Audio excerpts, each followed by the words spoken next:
Before the smoke, before the fear, before the headlines that would echo for decades, the world felt, on the surface, strangely normal.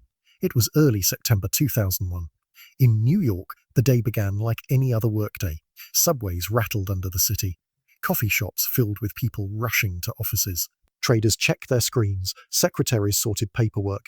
Businessmen talked loudly into cell phones, planning deals and meetings as if the future were obvious and safe. The World Trade Center stood over everything, tall, calm, ordinary. The Twin Towers were not just buildings. They were symbols of finance, global trade, ambition. Over 400 companies worked there. Banks, insurers, tech firms, law offices, international businesses, the kind of organizations that keep money, information, and goods moving across the world. And yet, beneath that everyday rhythm, something important was happening in the global economy, something quiet and easy to miss.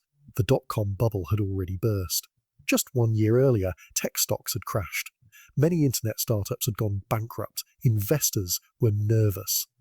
Money was moving more carefully, growth was slower, but things still felt manageable. There was no panic, no sense that something huge and irreversible was coming. Governments believed they could handle it. Economists spoke about a soft landing.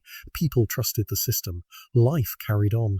In Europe, shops opened like usual. In Tokyo, markets traded as normal. Flights took off, business trips continued, families traveled. Airports were different back then. No one took off their shoes. Security checks were fast. Metal detectors beeped, but nobody imagined real danger. Flying felt like routine, sometimes boring, and this matters because what was about to happen would not only destroy buildings, it would destroy assumptions. Assumptions about safety, assumptions about borders, assumptions about how the modern economy works. The truth is, the global economy in September 2001 was like a delicate glass table, not broken, but already a bit cracked. Growth was slowing. Technology stocks were unstable. Debt was building quietly. Still, the world believed in progress. People believed tomorrow would look like today, just slightly better, slightly richer, slightly more connected. New York represented that dream more than anywhere else, a place where money never sleeps, where deals happen 24/7, where millions work because they believe effort leads to success. And that confidence, that trust in the future, is what really powers an economy. Not just banks, not just governments, not just numbers on screens. Economies run on belief, belief that jobs will be there. Belief that jobs will be there, belief that investments grow, belief that travel is safe, belief that buildings will stand tomorrow. On that quiet September morning, the world still believed. No one realized that in a few hours, markets would freeze, planes would be grounded, worldwide fear would travel faster than any currency, governments would rewrite laws, billions, then trillions would be spent on wars and security and the global economy. How we fly, how we trade, how we invest, how we feel would change forever. Everything still looked calm. Traders joked while drinking coffee. Office workers looked at the clock, thinking about lunch. Tourists took photos of the skyline. Parents said goodbye to children at school, thinking about dinner plans. The world had no idea it was standing on the edge of history. This is where our story begins, not with explosions, not with chaos, but with normal life. Because to understand how 9/11 changed the world economy, we have to understand what the world looked like just before it happened. How fragile it really was, and how easily everything can shift in a single morning. Federal Reserve stepped in with extraordinary emergency measures, flooding the system with liquidity, opening special lending facilities, and acting as a financial firefighter, not to save Wall Street, but to stop the entire credit system from freezing like it did in 2008. The lesson is simple but uncomfortable. Global markets are wired together so tightly that a single shock in one corner can trigger fear everywhere, and once confidence disappears, the financial world doesn't crumble gradually, it moves all at once. In the weeks after 9/11, fear didn't just reshape security, it reshaped economic policy, as governments realized that defending the homeland now meant spending at levels not seen since the Cold War, and the United States led the shift by pouring money into defense contractors. Surveillance technologies, intelligence agencies, cybersecurity, and private military services, creating an ecosystem where entire industries suddenly depended on the war on terror to survive. What began as emergency spending soon evolved into a structural budget reality. trillions committed to wars in Afghanistan and Iraq, long-term veterans care, interest payments on war debt, and expanding security programs at home, which injected money into the economy in the short term, but also locked future taxpayers into decades of obligation. This new war economy generated jobs, innovation, and profits for certain sectors: aerospace, logistics, weapons manufacturing, while diverting resources away from schools, healthcare, infrastructure, and scientific research, the kinds of investments that usually drive long-term growth. And because Washington framed this as a fight with no clear endpoint, the economic mindset changed too. Instead of asking, "How much does this cost?" policymakers increasingly asked, "What if we spend too little and something happens again?" A logic that kept the spending taps open and ensured that 9/11 would continue shaping budgets, priorities, and economic choices long after the smoke cleared. After 9/11, security stopped being just a line item. It became an entire marketplace, built on the promise that danger might be anywhere, anytime, and that only more technology, more fences, and more surveillance could keep it away. Airports turned into fortified checkpoints, cities added cameras, companies installed biometric systems, and governments created huge agencies like the Department of Homeland Security, all of which needed contractors, engineers, analysts, guards, consultants, and endless equipment. Billions flowed to firms that built scanners, data tracking software, drones, facial recognition tools, and intelligence platforms, creating a boom for private security that slowly seeped into everyday life. Schools, shopping malls, concerts, even workplaces began to mirror airport-style security.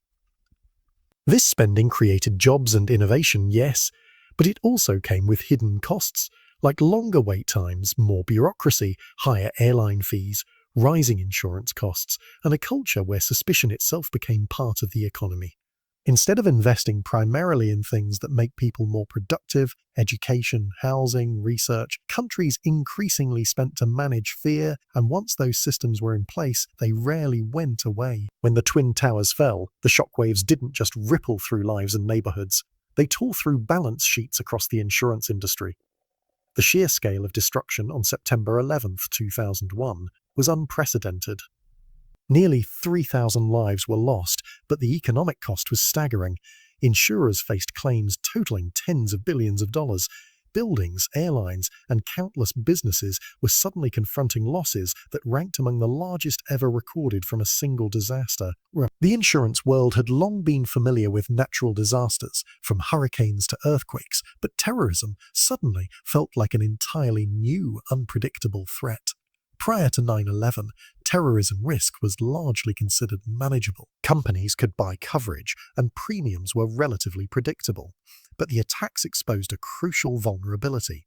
Terrorism was not just a localized risk, it was systemic.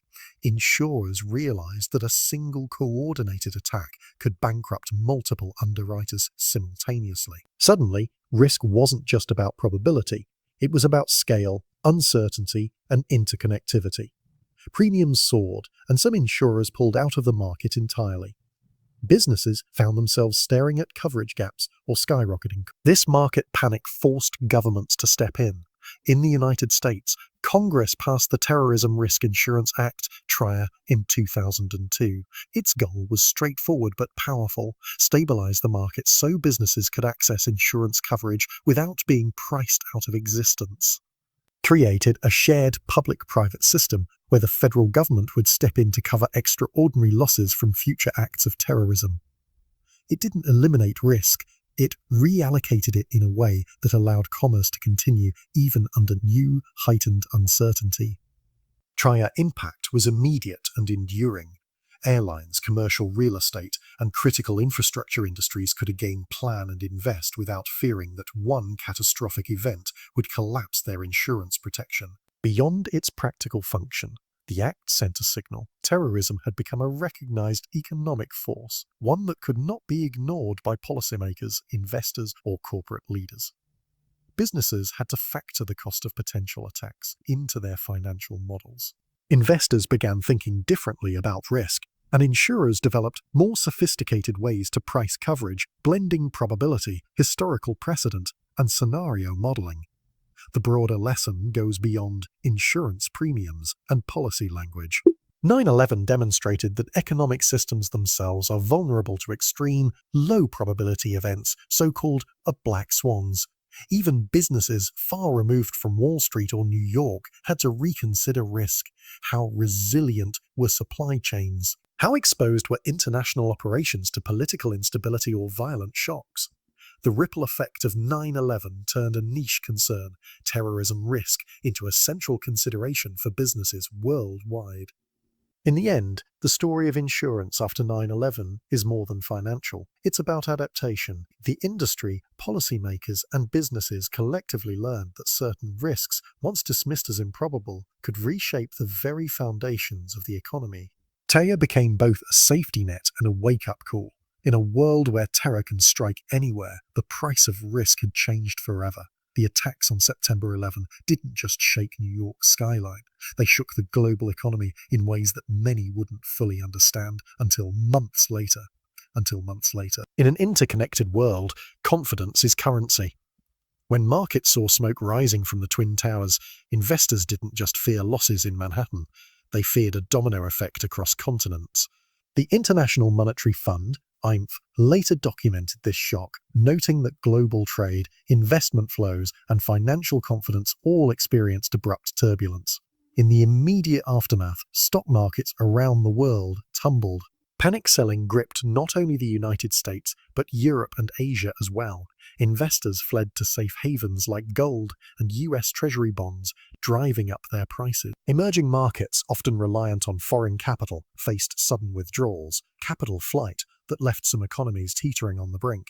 Commodity markets, too, felt the jolt. Oil, already sensitive to geopolitical instability, experienced price swings, while other essential resources saw sudden, unpredictable movements. The lesson was clear. In a hyper-connected global economy, no shock is purely local. Tourism-dependent economies were among the hardest hit. Cities like London, Paris, and Tokyo experienced declines in international arrivals, while US tourist hubs, New York, Washington, D.C., Las Vegas, faced a prolonged slump. Airlines, already financially strained, had to adjust routes, delay flights, and cut jobs. Hotels and entertainment sectors felt the pinch. The ripple effect reached smaller businesses too. Suppliers of goods and services suddenly saw orders drop, creating a cascade that underscored the fragility of global economic links. Even beyond immediate financial losses, 9/11 changed how the world perceived risk. Businesses began to factor in geopolitical instability in ways they hadn't before. International contracts, supply chains, and investment strategies were reassessed. Companies operating across borders realized that a single dramatic event could ripple through logistics, finance, and consumer demand in unexpected ways. Economic resilience became more than a buzzword. It became a necessity. Central banks and policymakers quickly recognized the potential for a global slowdown. The US Federal Reserve cut interest rates, and coordinated measures in Europe and Asia sought to reassure markets. Yet, even with intervention, the psychological impact lingered. Confidence once lost is not easily regained. Investors became more cautious, businesses more conservative, and consumers more hesitant to spend freely. The invisible thread of trust, essential for economic activity, had been strained. Ultimately, the post-9/11 economic shock illustrates a profound truth. In a globally connected world, events in one city can have consequences for millions of lives and countless businesses thousands of miles away. The financial tremors, shifts in trade, and changes in investment patterns weren't just temporary. They marked the beginning of a new era of economic thinking, one in which risk, confidence, and interdependence became inseparable, and where the cost of uncertainty was felt far beyond the epicenter of any single disaster. In the months and years following September 11, the economic shockwaves extended far beyond the immediate destruction and market panic. The US and its allies embarked on a campaign known as the War on Terror, most visibly in Afghanistan and later Iraq. While these conflicts were framed in terms of security and justice, they also carried staggering economic consequences, reshaping national budgets and global priorities for decades. The financial cost of these wars is almost incomprehensible. Direct military spending ran into trillions of dollars, covering everything from combat operations to rebuilding infrastructure in conflict zones. Indirect costs, such as veteran care, interest on borrowed funds, and homeland security enhancements, added trillions more. Economists estimate that the total economic burden of post-9/11 conflicts far exceeds the immediate damage caused by the attacks themselves. Money that might have gone into schools, hospitals, or infrastructure was instead diverted to defense and security. Governments worldwide, observing the US model, began reassessing their own priorities in light of heightened global risks. For businesses, this spending shift had subtle but profound effects. Defense contractors saw booming demand, while industries like education, research, and development often struggled for funding. Taxpayers in multiple countries indirectly carried the weight of these expenditures, even as the wars themselves unfolded thousands of miles away. Economies that might have invested in innovation, renewable energy, or social welfare instead faced budgetary constraints linked to security imperatives. The war on terror also transformed the financial landscape of the private sector. Insurance premiums for global operations climbed, supply chains became more complex, and international travel costs rose, all consequences of an intensified security environment. Investors factored geopolitical risk into their decisions, often favoring companies and regions perceived as more stable. In effect, the wars created a ripple of economic recalibration that extended far beyond battlefields. Yet beyond the dollars and cents, the war on terror reshaped how governments and citizens think about risk. The idea that a single catastrophic event could trigger a multi-trillion-dollar response shifted perceptions of what constitutes a normal spending in a modern economy. National budgets were no longer just about managing day-to-day growth. They had to account for potential large-scale shocks, from terrorism to cyber attacks. In the end, the economic legacy of the war on terror is a reminder of how security, policy, and finance are intertwined. The trillion-dollar price tag is not just an accounting figure. It is a marker of changed priorities, of economies that must now navigate a world where rare but catastrophic events are no longer theoretical. It highlights the trade-offs nations make between immediate safety and long-term prosperity, between defense and development, and between short-term relief and enduring resilience. Understanding these costs helps us see 9/11 not just as a tragic human event, but as a pivot point for global economic strategy, an inflection where the calculation of risk, investment, and national priorities would never be the same again. When the dust settled over Lower Manhattan, it wasn't just the skyline that had changed. It was the very fabric of the city's economy.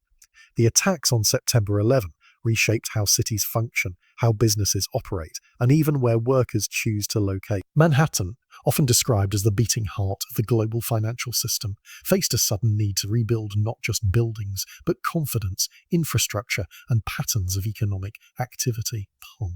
Companies had to weigh the value of in-person meetings against the delays, expense, and uncertainty of travel. Shipping and logistics faced similar challenges. International ports and freight hubs implemented stricter cargo inspections and tracking systems. Supply chains that had been optimized for speed and cost efficiency now had to incorporate layers of verification and security compliance.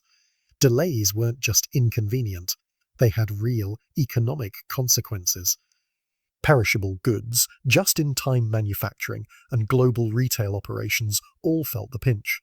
The invisible cost of security, a tax on time and attention, had now become an undeniable part of doing business. Even beyond transport, financial transactions and cross-border business felt the weight of security measures. Banks and corporations adopted stricter compliance protocols, particularly for international transfers and investments. Risk modeling became more sophisticated, incorporating geopolitical threats and potential terrorism-related disruptions. While these measures improved safety and reduced exposure, they also increased operational complexity and overhead. The trade-off between efficiency and protection had become a daily reality. By understanding this link between perception and economics, businesses and policymakers could anticipate and adapt to a world where risk is no longer theoretical but a central factor in everyday life. Ultimately, the attacks taught a subtle but powerful lesson. Resilience isn't just about rebuilding infrastructure or financial stability, it's about adapting to new behaviors and expectations.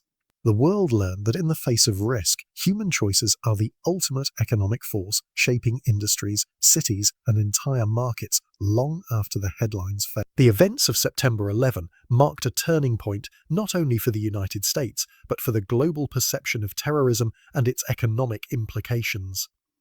Before 2001, terrorism was often seen as a regional or isolated problem. After 9/11, it became clear that violent acts could have far-reaching economic and political consequences, affecting investment, trade, and stability across continents. Immediately following the attacks, attention shifted toward areas perceived as potential hotspots. Governments, investors, and businesses began to analyze geopolitical risks more closely, particularly in parts of Asia and the Middle East. Regions already dealing with political instability or conflict became focal points for risk assessment.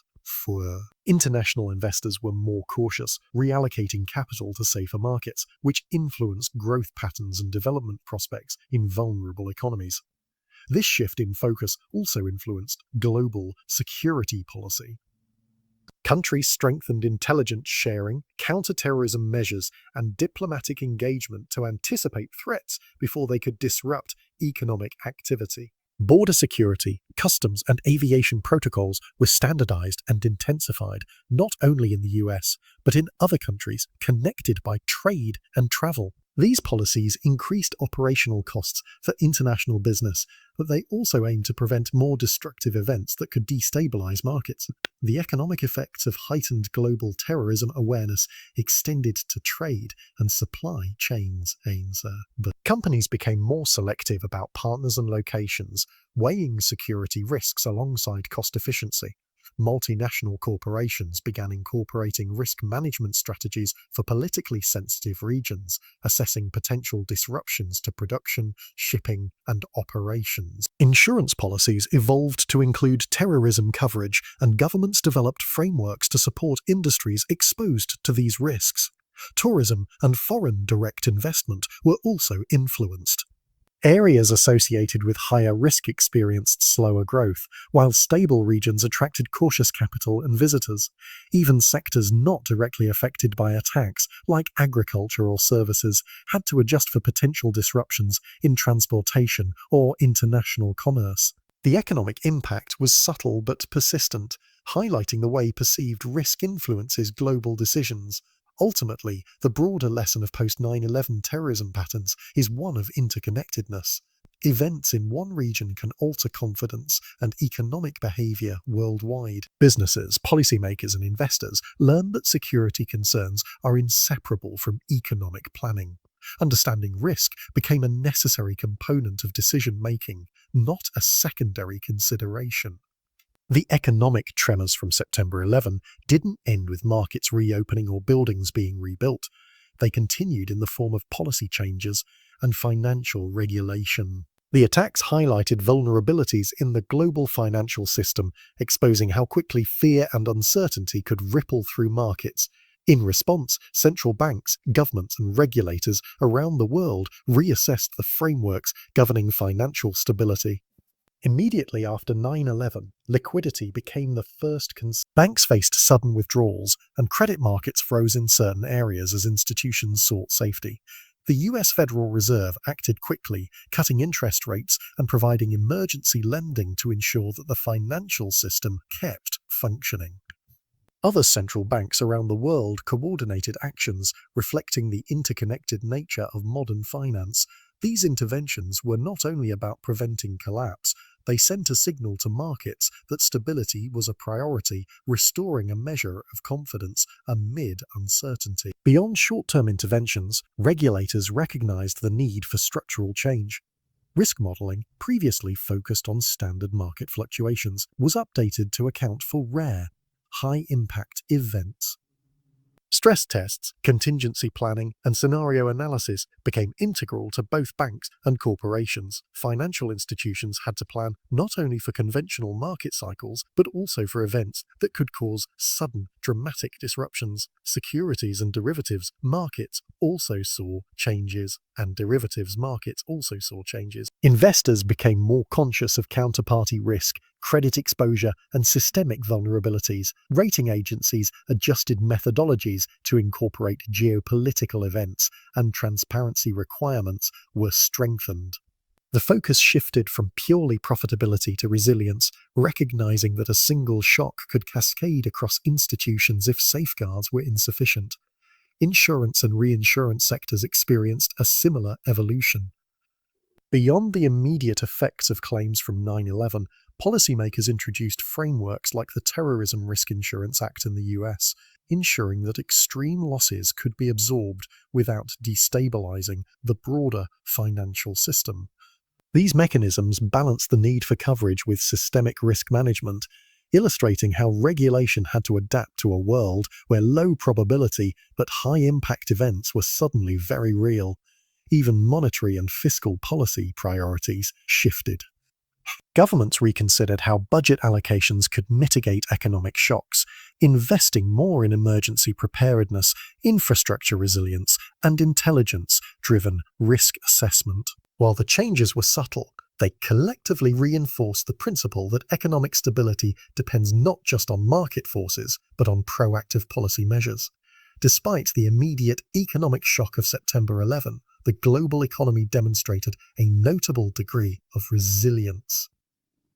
Initial market reactions were severe.